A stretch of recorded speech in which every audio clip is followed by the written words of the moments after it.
1863년 1월 1일 이날은 역사적으로 아브라함 링컨 대통령이 노예 해방을 선언한 날입니다. 이 선언이 있고 얼마 후 한 흑인 노인 하나가 새를 파는 가게에 들어옵니다. 그 가게에 들러서 가장 힘이 없고 초라해 보이는 새를 가르치며 새의 가격을 물었습니다. 그 새가 아주 힘이 없고 초라해 보였는데 아주 희귀종이라 그랬는지 상당한 가격이었습니다. 그러나 이 노인은 내가 이 새를 사겠소 라고 얘기하고 서슴지 않고 그 높은 가격의 새를 사서 이제 새장에 담아 나옵니다. 새장 문을 나서자마자 이 노인은 하늘을 한번 바라보더니 새장의 문을 열고 새장 속에 갇혀있는 그 새를 높이 들어서 날려 보냈습니다. 그 모습을 보고 있던 가게의 청년이 뛰어나와서 아니 어르신, 이게 무슨 짓입니까? 그때 이 노인이 아주 의미심장한 이야기를 합니다. 청년은 아마도 내가 지금부터 하는 두 가지 말을 영원히 이해하지 못할 줄도 모르고, 하나는 자유를 빼앗긴 채 새장 속에 갇힌 새의 슬픔을, 또 하나는 값없이 자유함을 얻어 다시 창공으로 날아가게 된 이 새의 기쁨을. 이것이 바로 노예 해방의 참된 의미였습니다. 바로 우리가 그렇습니다. 우리는 자기가 인식하든 인식하지 못하든 죄와 사망의 노예가 되어 영원히 지옥으로 갈 수밖에 없는 사탄의 종된 존재였습니다. 그러나 우리가 아직 죄인 되었을 때 그리스도께서 우리를 위하여 죽으심으로, 그러니까 우리가 어떤 구원이나 은혜 받을 자격이 있어서가 아니라 우리가 여전히 죄인이었으나 그리스도께서 우리를 위하여 죽으심으로 하나님의 사랑, 그 사랑으로 말미암아 우리가 그것을 한마디로 은혜 이렇게 얘기합니다. 한번 따라 할까요? 은혜. 은혜란 무슨 뜻입니까? 우리가 그렇게 많이 사용하는 은혜란, 풀어 말씀드리면 받을 자격이 없는 자에게 부어지는 하나님의 사랑입니다. 그것이 은혜입니다. 한번 따라 할까요? 은혜. 받을 자격이 없는 자에게 부어지는 하나님의 사랑. 우리 중에 그 하나님의 사랑을 받을 수 있는 사람은 아무도 없죠. 의인은 없나니 한 사람도 없다고 성경은 말씀하십니다. 그러나 우리가 아직 죄인 되었을 때 그리스도께서 우리를 위하여 죽으심으로 하나님이 자기의 사랑을 확증하셔서 우리는 영혼의 자유와 새 생명을 얻게 된 것입니다. 이번 추석 연휴 기간에 사랑하는 성도님들께서 가족을 만나시든 아니면 다른 누구를 만나시든 이 구원받은 하나님의 자녀답게 그런 고귀한 자존감을 가지고 그 복음을 전하는 삶으로, 또 입술로 그 복음을 전하는 증인의 삶을 살 수 있기를 주의 이름으로 축원합니다. 24절 말씀입니다. 알렉산드리아에서 난 아볼로라 하는 유대인이 에베소에 이르니 이 사람은 언변이 좋고 성경에 능통한 자라. 우리는 오늘 성경에서 하나님이 소개하시는 아주 중요한 영적인 인물 아볼로를 새롭게 만나게 됩니다. 이 아볼로는 고향이 어딘고 하니 알렉산드리아라고 합니다. 알렉산드리아는 당시 세계에서 가장 큰 도서관이 있었던 곳입니다. 이건 무슨 뜻입니까? 세계 지식의 중심지였습니다.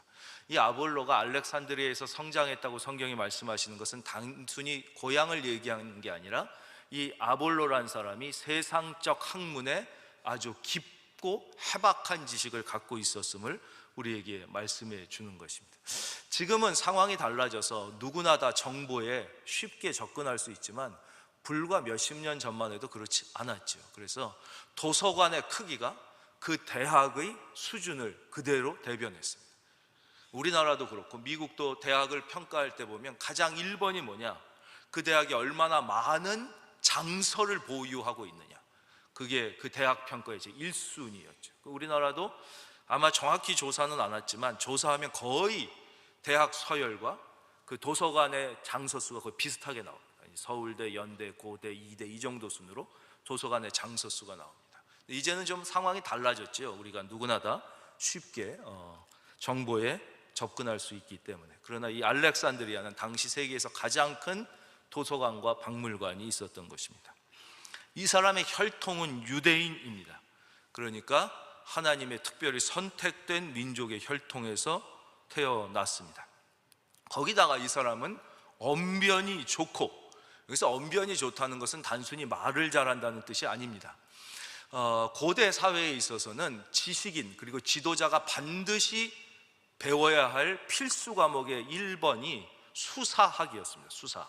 근데 현대에는 이제 수사학을 잘 가르치지 않는데, 그렇기 때문에 아리스토텔레스나 플라톤 이런 사람들도 다 수사학에 정통한 사람들이었죠.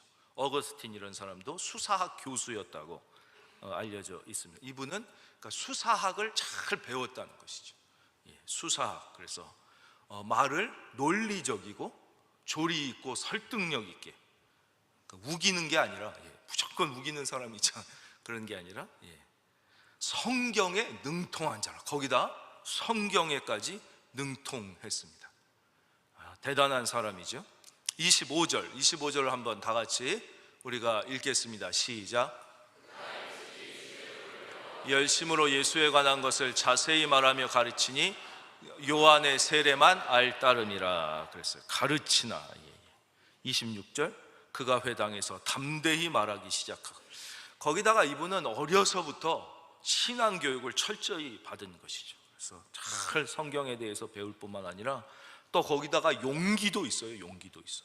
보통 이게 지식이 높은 사람들 중에 실천력이 떨어지는 사람이 있지 않습니까? 근데 이 사람은 용기와 실천력이 있어서 예수님에 관한 것을 열심히 말해요. 가는 곳마다 증거하고 가르쳤다는 것이. 그러니까 이 아볼로르에 대한 성경의 소개는, 이 아볼로라는 사람은 신앙과 인격과 삶에 있어서 거의 완전에 가까운 사람이었다는 것이죠. 그런 인물이 바로 아볼로였습니다. 그런데 바로 이 아볼로의 한계가 무엇이었냐? 바로 25절, 요한의 세례만 알따름이었다는 것입니다. 한번 따라 할까요? 요한의 세례. 그럼 이 요한의 세례에 대응하는 다른 세례는 도대체 무슨 세례가 있을까요? 그렇죠, 따라하겠습니다. 예수의 세례. 더 크게요, 우리 따라하겠습니다. 성령 세례. 그래서 이 말씀은 바로 19절의 말씀과 그대로 이어집니다. 보겠습니다. 19장 1절. 아볼로가 고린도에 있을 때 바울이 윗지방으로 다녀 에베소에 와서 어떤 제자들을 만나 이르되 너희가 믿을 때 성령을 받았느냐라고 묻죠. 이르되 아니라 우리는 성령이 계심도 듣지 못하였노라. 바울이 이르되 그러면 너희가 무슨 세례를 받았느냐? 대답하되 요한의 세례니라. 그러니까 요한의 세례는 충분한 세례가 될 수 없다는 것이죠. 진짜 신앙은 반드시 이 예수의 세례까지, 성령의 세례까지 들어가야 된다는 것입니다. 그런데 아볼로는 당대의 완전한 사람이에요. 신앙과 인격과 삶에 있어서. 근데 이분의 한계가 무엇이었냐? 요한의 세례까지만 알았다는 것이죠. 그때 26절, 그가 회당에서 담대히 말하기 시작하거늘 브리스길라와 아굴라가 듣고 데려다가 하나님의 도를 더 정확하게 풀어 이르더라. 여기에 아주 귀한 믿음의 우리의 모델이 되는 평신도 브리스길라와 아굴라 부부가 나옵니다. 이분들은 정말 훌륭한 분이죠. 고린도에서도 사도 바울을 만났어요. 그래서 그분을 물심양면으로 헌신적으로 도운 귀한 분들입니다. 그리고 여기에서는 또 아볼로라는, 나중에 이 아볼로는 아주 귀한 이제 주의 종이 되잖아요. 그래서 얼마나 이분이 큰 초대교회에 영향력을 미쳤냐면 고린도에 보면 교인들이 바울을 사랑하고 존경하는 것 못지않게 아볼로를 사랑하고 존경합니다. 그게 너무 심해져서 교회 안에 나는 사도 바울을 제일 존경한다, 그분의 설교가 최고다라는 바울파랑, 아니야, 내가 보니까 아볼로가 젊기는 해도 그분이 더 성경에 깊이가 있고 더 조목조목 말씀을 잘 풀어 가리켜, 나는 아볼로가 더 훌륭하다고 생각해. 그래서 교회 안에 바울파와 아볼로파가 생길 정도였어요. 그래서 사도 바울이 편지를 쓰잖아요. 바울파와 아볼로파가 있다니 그게 무슨 말이냐, 우리는 모두 다 오직 하나 예수의 파밖에 없느니라 그러죠. 그 정도로 이제 초대교회에 엄청난 영향을 미치게 된 아볼로에게도 귀한 도움을 주는 분들입니다. 브리스길라와 아굴라가 이제 회당에서 이 아볼로의 설교를 들은 거예요. 들었더니 이분이 참 훌륭하고 열심도 있는데 보니까 요한의 세례만 아는 것입니다. 그것이 너무 안타까웠습니다. 그래서 이분에게 내가 바울 사도를 통하여 배운 성령의 세례, 예수님의 세례를 좀 가르쳐주고 싶은 마음이 있었습니다. 그래서 이제 아볼로를 초대하게 됩니다. 어떻게 초대했을까요? 이 두 분은 지혜와 인격이 있는 사람, 그러니까 아볼로의 설교를 탁 듣고, 아, 목사님 설교 말씀을 들으니까 참 좋긴 한데요, 제가 바울 사도에게 배운 말씀에 따르면 목사님은 이게 조금 부족하신 것 같은데 제가 좀 이 부분에 대하여 자세히 말씀드리고 싶습니다. 절대 이렇게 얘기하진 않았을 것입니다. 브리스길라와 아굴라는 분명히 이렇게 얘기했겠죠. 아볼로 목사님, 오늘 말씀에 큰 은혜를 받았습니다. 말씀이 너무 좋아서 제가 좀, 목사님 많이 바쁘시겠지만 좀 가까이에서 모시고 더 깊은 배움을 받고 싶은데 혹시 저희 부부를 위하여 식사 시간을 한번 내주실 수 없겠습니까? 분명히 이렇게 얘기했겠죠. 그렇게 아볼로를 초대했을 것입니다. 이것이 지혜입니다. 그 어느 교회에, 지금은 은퇴하신 인천에 있는 아주 훌륭한 큰 교회가 있습니다. 근데 그 교회도 성도님들이 아주 훌륭하셨다는 거예요. 그래서 이제 목사님이 부임하셨는데 너무 설교가 도저히 알아들을 수가 없더라고요. 이분이 무슨 말씀을 하는지 발음도 제대로가 아니고 뭐 앞뒤 조리도 안 맞고, 그래서 이 성도님들이 참 귀한 분들 십시일반으로 돈을 모아가지고 이 목사님께 웅변학원을 끊어드렸다. 그래서 이 목사님이 웅변학원을 5년을 다녀요. 5년을. 설교가 좋아졌을까요? 안 좋아졌을까요? 그런데도 뭐 설교는 똑같, 웅변학원 다녀서 말씀이 좋아지면 얼마나 쉽고 좋겠습니까? 근데 이제 이분이 성령을 받게 되죠. 이분이 한번 큰 불치의 병에 걸렸다가 성령의 불세례로 치유함을 받고 이제 성령의 권능을 경험하게 된 다음에 아주 능력 있는 주의 종이 됩니다. 그래서 엄청나게 많은 구원 사역을 하고, 근데도 여전히 설교는, 그래서 이분이 그렇게 크게 사역을 하셨음에도 불구하고 설교집이 하나도 없는 유일한 목사예요. 그러니까 꼭 설교를 잘한다고 목회가 되는 것은 아니에요. 이분은 아주 귀한 성령의 능력이 있었던. 그러니까 이 브리스길라와 아굴라가 이제 이 아볼로 사도, 나중에 사도지를 초청하다가 하나님의 도를 더 정확하게, 그러니까 하나님의 도가 아니었다는 건 아니에요, 아볼로가. 그러나 더 정확하게 풀어 가르치게 됩니다. 자, 그럼 이제 우리가 중요한 것을 생각하고 다음으로 넘어가겠습니다. 그렇다면 이 아볼로가 말한 요한의 세례는 무엇이고, 바로 이 브리스길라와 아굴라가 전한 이 아볼로가 알지 못했던 하나님의 도는 무엇인가 하는 것이죠. 이 하나님의 도는 바로 요한의 세례와 예수님의 세례, 이 모두가 합쳐져야 완전한 하나님의 도가 되는 것입니다. 요한의 세례는 다시 말씀드리지만 회개의 세례입니다. 회개의 세례. 한 번 더 하겠습니다. 회개의 세례. 그러니까 모든 구원은 회개로부터 시작되는 것이죠. 다시 말씀드리지만 사람은 죄를 지어서 지옥에 가는 게 아니에요. 죄를 안 진 사람은 아무도 없어요. 회개하지 않아서 지옥에 가는 거예요. 어떤 죄라도 회개하면 용서를 받는데, 그래서 이 회개는 바로 뭐냐? 구원의 시작이에요. 구원의 시작.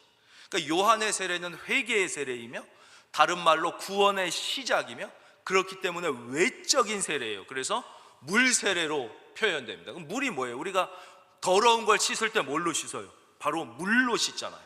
그래서 외적으로 물을 부음으로써 우리의 죄를 씻김 받는다는 영적 의미를 표현하는 거예요. 그래서 요한의 세례는 회개의 세례이고, 그렇죠? 구원의 시작이고, 물로 죄 씻음을 받는 외적인 세례입니다. 그렇다면 예수의 세례는 무엇입니까? 자, 19장 5절에 나와 있습니다. 19장 5절 한번 화면 볼까요? 사도행전 19장 5절. 그들이 듣고 주 예수의 이름으로 세례를 받으니. 바로 예수의 세례란 무엇이냐? 예수의 세례는 바로 구원의 완성입니다. 회개로 말미암아 시작된 구원이 예수의 세례를 받음으로 성령이 우리 안에 임하게 되심으로 하나님과의 무너졌던, 끊겼던 관계가 회복되는 거예요.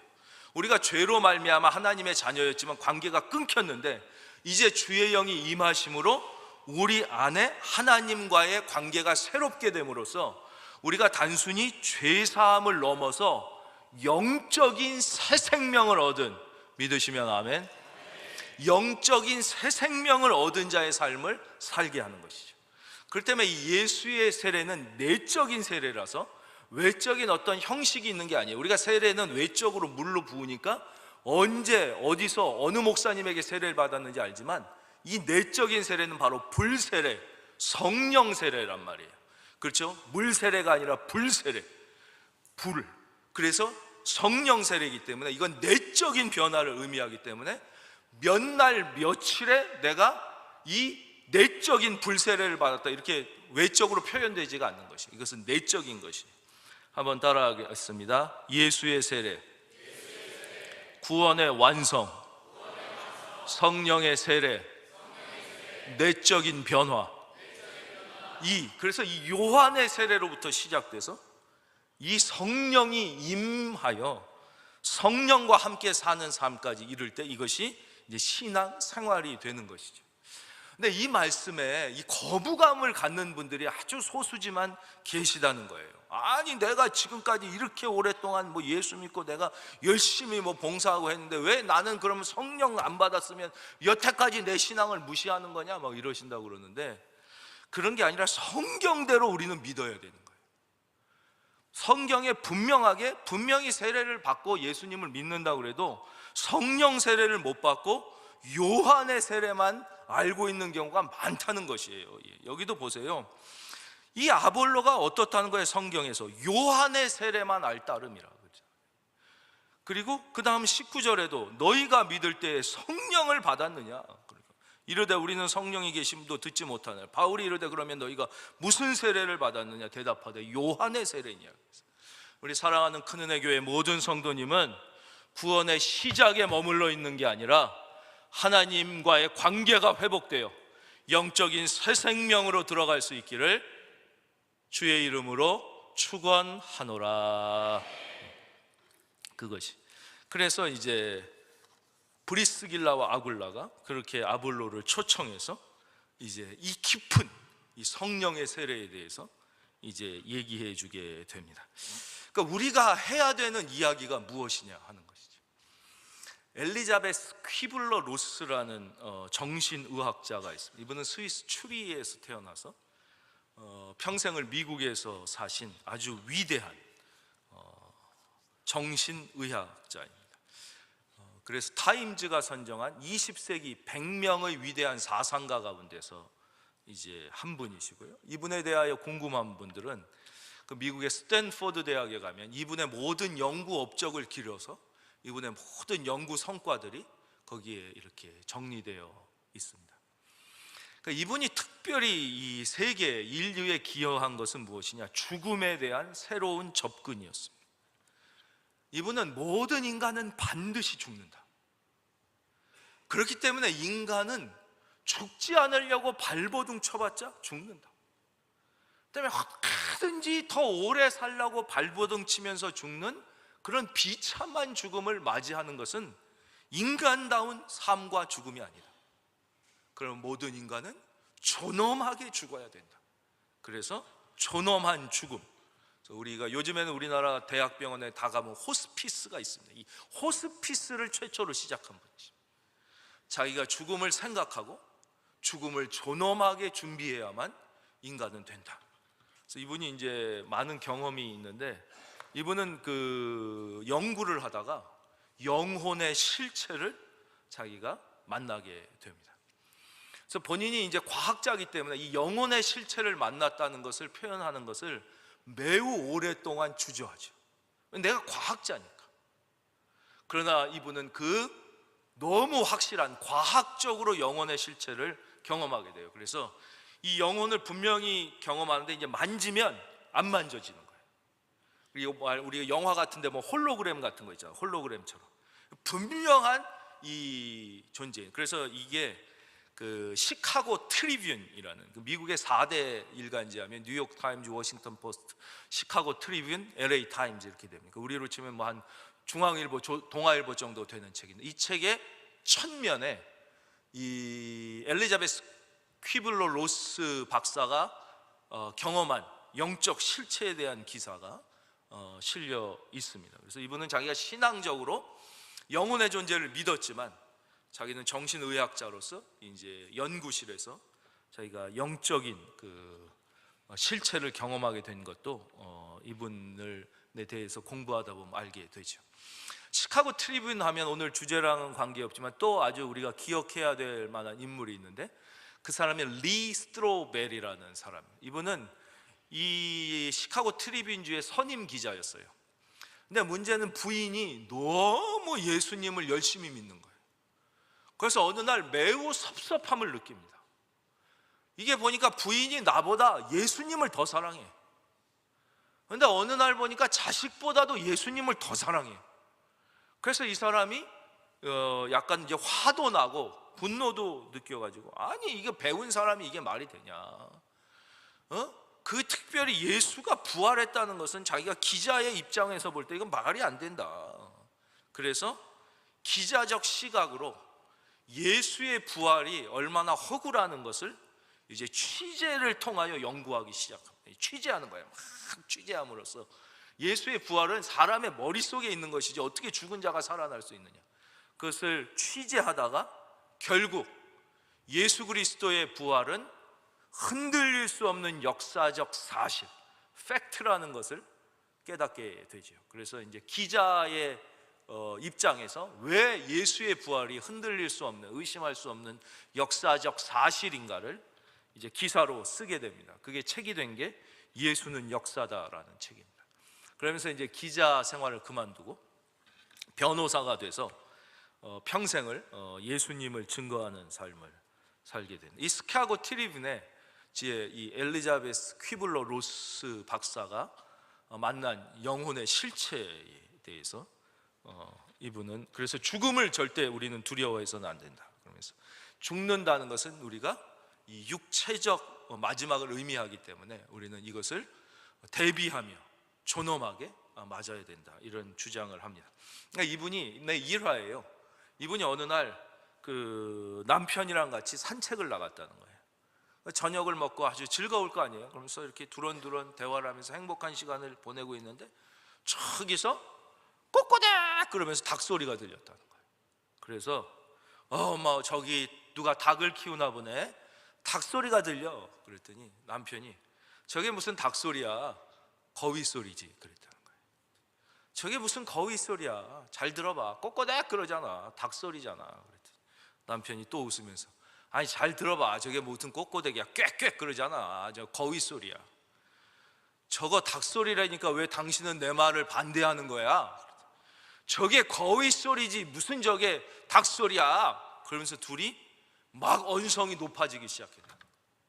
그러다가 문득 아니 우리가 이 귀한 시간에 저게 닭소리면 어떻고 거위소리면 어떤가, 우리가 왜 이것 때문에 저 당이면 어떻고 이 당이면 어떻습니까?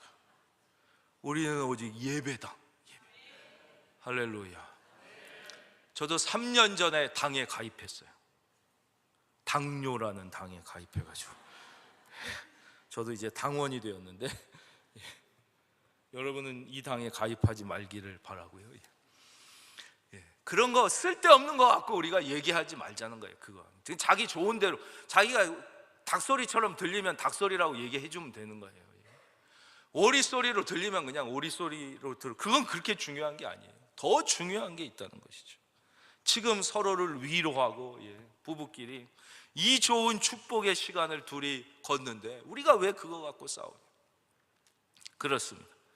우리 브리스길라와 아굴라처럼 우리 사랑하는 성도님들은 모든 교회에서도 가족끼리도 이야기를 할 때 따라하겠습니다. 예수 얘기, 사랑 얘기, 좋은 얘기, 칭찬하는 얘기, 크게 할 때까지 계속하는 거예요. 격려하는 얘기. 그 뒤에도 보면 나오잖아요. 27절. 아볼로가 아가야로 건너가고자 함으로 형제들이 그를 격려함으로. 그래서 이 귀한 성령의 세례, 예수님의 세례에 대하여 이제 더 정확하게 풀어 가르쳐 주게 됩니다. 이것이 이제 교회의 올바른 관계죠. 그러니까 아볼로가, 아니 내가 아무리 젊어도 그렇지, 나는 이게 목사고 당신은 평신도인데 왜 나한테 그걸 가르치시오? 그러지 않았다는 것이죠.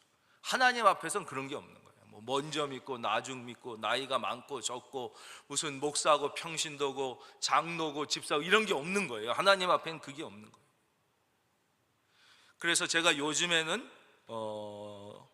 말씀을 시작할 때 그렇게 직접 기도를 드리지 않지만 예전에 늘 그렇게 기도하고 했던 걸 기억하시는 분이 요즘엔 속으로 그렇게 기도하고 늘 올라옵니다. 하나님 아버지, 우리가 하나님의 말씀을 들을 때 우리 가운데 전하는 자와 듣는 자가 따로 있게 하지 마시고 오직 하나님 홀로 말씀하시고 우리는 겸손히 듣게 하여 주시옵소서. 그것이 말씀 앞에, 복음 앞에서는 모든 하나님의 자녀의 올바른 자세라는 것이죠. 그렇게 했더니 26절과 27절 사이는 그냥 한 절 사이지만 영적으로는 어마어마한 변화가 일어난 거예요. 아볼로에게. 이것을 영적인 퀀텀 점프라고 그럽니다. 양자역학의 말을 빌리자면 아예 차원이 다른 존재가 되는 거예요. 즉 애벌레가 나비가 되는 것처럼. 그렇잖아요. 애벌레가 조금 더 크고 힘세고 빨리 걷는 애벌레가 되는 게 아니라 아예 하늘을 나르는 나비가 되는 거예요. 완전히 차원이 달라지는 것처럼 우리가 진정한 믿음을 갖게 되고 하나님과의 관계가 회복되게 되면 우리의 삶에 이런 완전한 변화가 일어나게 되는 것이죠. 저는 여러분들이 이러한 변화를 경험할 뿐만 아니라 증언하며 증거하며 기쁘고 능력 있게 살기를 바랍니다. 그것이 바로 하나님이 우리를 위하여 예비하신 삶이죠. 그래서 아볼로가 어디로 건너가요? 아가야가 어디예요? 바로 그리스 남부. 사도 바울이 수많은 사상과 자기의 모든 지식과 철학을 총동원하여 전도했던데, 그런데 의외로 열매는 적었던 그곳. 그래서 내가 앞으로는 인간의 지식이 아니라 오직 성령만 의지하겠다고 서원했던 그곳에 이제 아볼로가 가게 됩니다. 가게 됐더니 뭐예요? 형제들이 그를 격려하며. 이게 아주 중요한 거예요. 오늘도 우리가 대표 기도하실 때 인도 팀을 위하여 기도해 주셨잖아요. 이게 우리가 영적으로 격려하는 것이죠. 우리는 모두가 믿음의 한 형제이고, 내가 직접 다 가지 못해요. 다 아볼로처럼 다 거기 가지 못해도 그분을 위하여 기도하고 격려해 줌으로써 우리는 귀한 동역자의 사명을 감당하게 되는 것이죠. 지난 시간에 말씀드린 것처럼 선지자의 이름으로 선지자를 영접하는 자에게 내가 선지자의 상을 잊지 않겠다고 하신 주님의 말씀처럼. 그래서 우리는 그러니까 이제 아볼로가 드디어 어떻게 된 거예요? 사도 바울과 브리스길라와 아굴라와 함께 이 사도 바울의 동역자가 된 것이에요. 동역자. 그래서 같은 주님의 사역을 감당하게 되는. 그래서 나중에도 보면 많은 교회에 사도 바울을 이어서 2대 담임 목사, 또 어느 교회는 2대 담임 목사가 이제 디모데고요, 어느 교회는 바로 아볼로고요. 이런 이제 그래서 직접 이 초대교회를 방문해 보면 거기에 놀랍게도 고린도 교회도 역대 담임 목사 이름이 쫙 써 있습니다.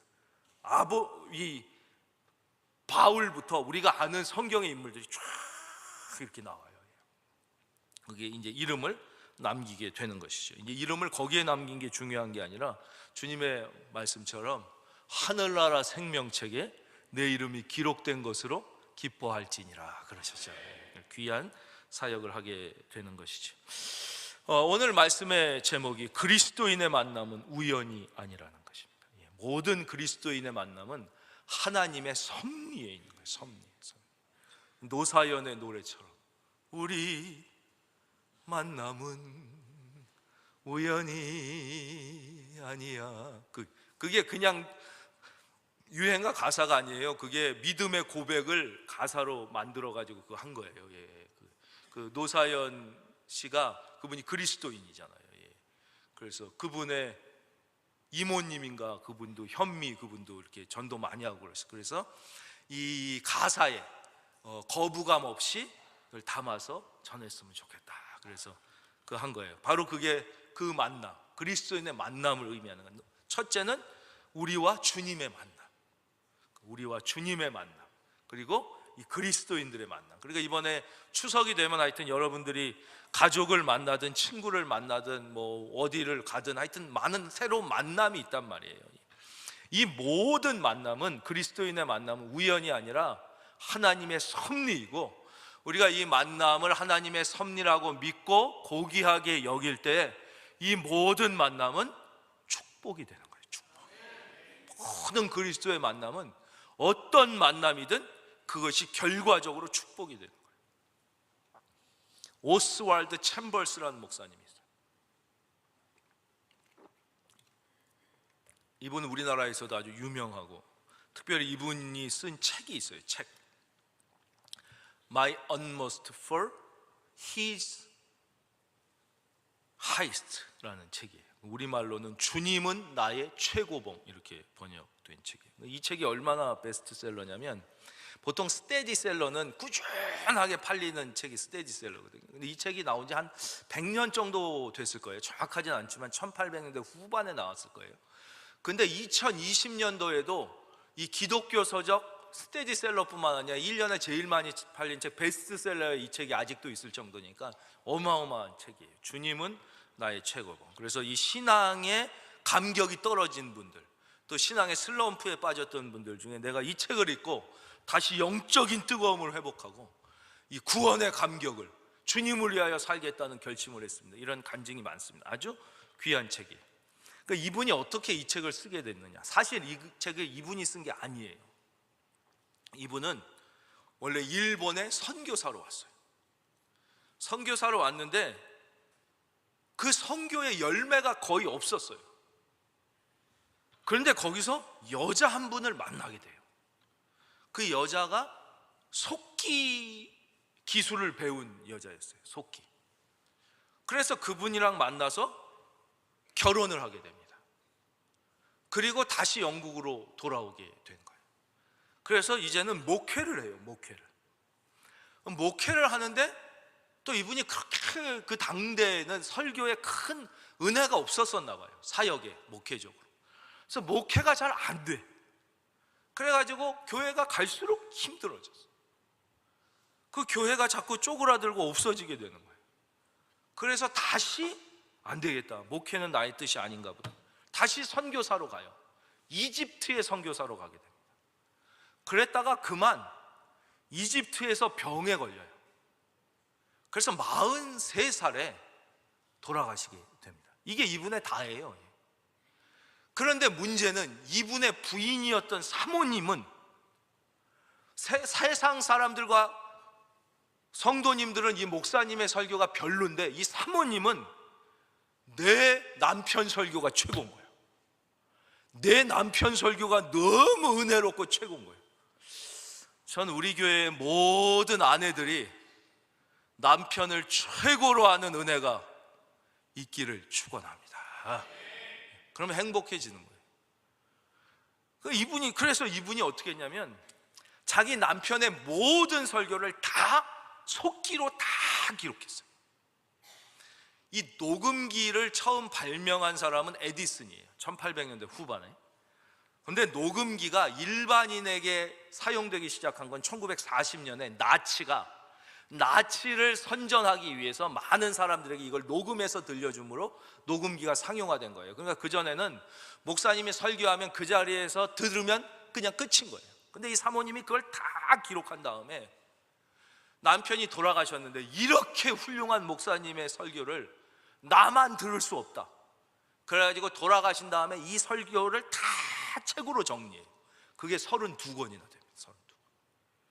그 중에 한 권을 이분이 돌아가신 다음에 20년 후에 출판했는데 이것이 수많은 사람들에게 엄청난 은혜가 되면서 100년이 넘는 지금까지 죄송합니다. 이 책이 1927년에 나왔네요.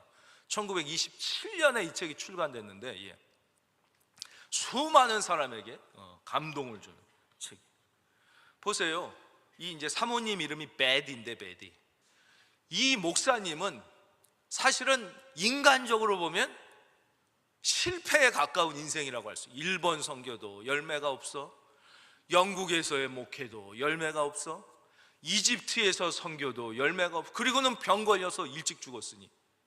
그러나 그 사모님과의 만남, 그 한 만남이 상상도 못하는 어마어마한 결과와 열매를 가져오게 됐다는 것이에요. 여러분들도 이번 추석뿐만 아니라 모든 삶 가운데 우리가 믿음 안에서의 관계도 그렇고 믿음 밖에 안 믿는 사람과의 모든 관계를 소중히 따라하겠어요. 모든 관계를 소중히 여겨서 이 만남 속에 있는 하나님의 섭리는 무엇일까? 그걸 생각하면서 하나님의 자녀답게, 오늘 나온 브리스길라와 아굴라가 지혜롭게 우리가 해야 할 말, 복음의 말, 사랑의 말, 축복의 말을 잘 나누어서 우리 하나님과 하나님 앞에, 주님 앞에 우리 칭찬받는 승리하는 인생이 다 되시기를 주의 이름으로 축원합니다.